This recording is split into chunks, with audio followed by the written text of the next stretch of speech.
So that works pretty good. Hey guys, welcome back. So today I'm going to be talking about, you guessed it, crossbows. In particular, this one right here. Now before I get started, I felt that it would be appropriate for me to say a few words. Mainly that I do realize that there's some debate on whether or not these should be allowed for hunting, or if these should be allowed during the regular archery season, and I just wanted to say that I'm not even going to argue about it. You see, that's because even if there wasn't a special season just for archery equipment, I would still hunt with my bow. Even if there wasn't a special muzzleloader season, I would still hunt with my black powder guns. Because those are things that are important to me. They're things that I enjoy doing. What the next guy does is up to him. I'm not out here to be competitive with anybody. Not in the size or quantity of the deer that I get, and certainly not in the means and methods by which I get the deer. I can only do what I feel is right, and what the next guy does is up to him. So, with that being said, let's get on to talking about this cool bow. Alright guys, what I have here is the Jaguar crossbow. As you see on the box, it has all the stats listed here on the bottom. 175 pound draw weight, 245 feet per second, 12-inch power stroke, that's probably the most important stat on there. 16-inch aluminum bolts. Well, it comes with 4 of them. Oddly enough, the quiver holds 6, but they only give you 4.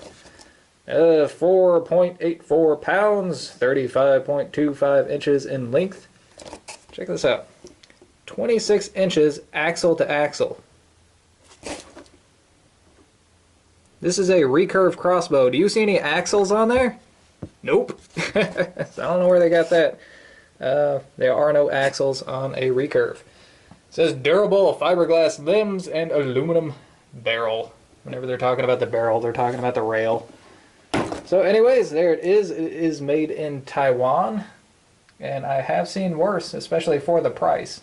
This cost about 85 bucks. So let's take a look at the bow itself. Alright guys, here's a look at the bow itself.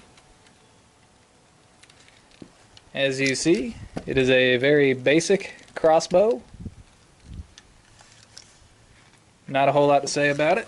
It does come with a sling that's actually pretty decent quality. The bow mounted quiver is easily removed, which I like. I don't normally like to hunt with my quiver on my bow because that's just one more thing that could get caught on brush and make noise. So, I'm digging it so far. I like that it's lightweight and it's very compact. Now to give you a little size comparison, let me show you my old crossbow.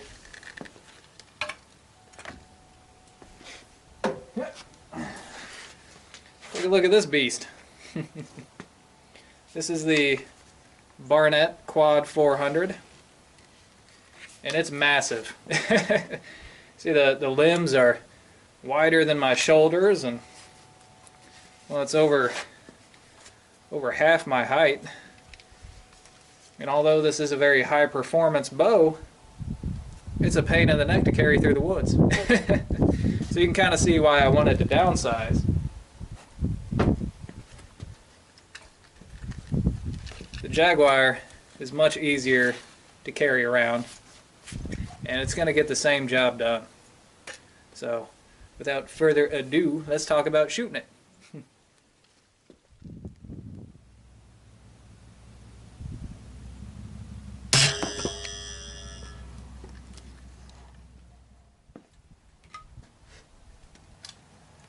Alright guys, the crossbows are very user-friendly. It doesn't take very long to learn how to use one of these.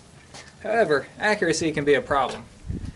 Now the main problem with accuracy that I've found is that people are inconsistent with the way they cock the bow. Just like with a vertical bow, one of the most important aspects of accuracy is how consistent you are with your anchor point. Well, this is really no different. It's just the anchor point is back here at the string stop. If you were to draw this by hand, you could cock the string one way or the other and not realize it, but that one little change in consistency is going to make a big change on your target. So what do? One way around that is to use one of these. This is a rope cocking device. Now these are fairly inexpensive, and they do a couple things. One, like I mentioned, they ensure consistency in the way the bow is drawn and anchored. And two, they reduce the effort required to cock the bow by about 50%.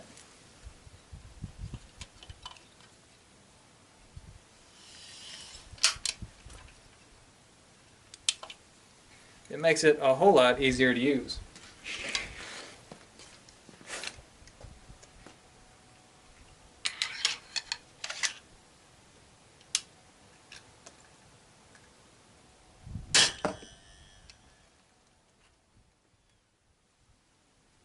Okay, as you see, there are two hooks on the string.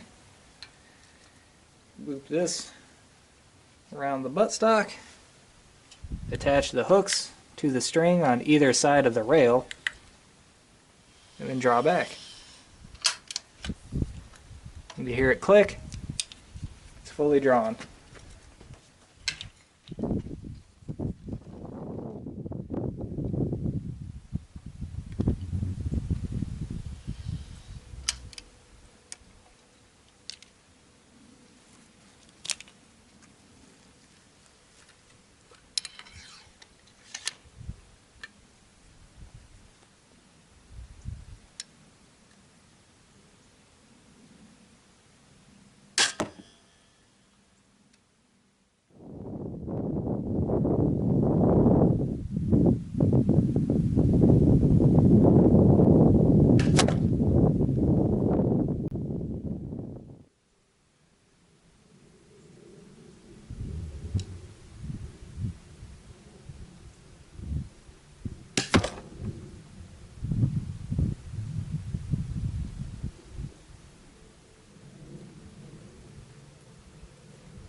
Alright guys, that has been my time for today. Hope you enjoyed it. Till next time, thumbs up.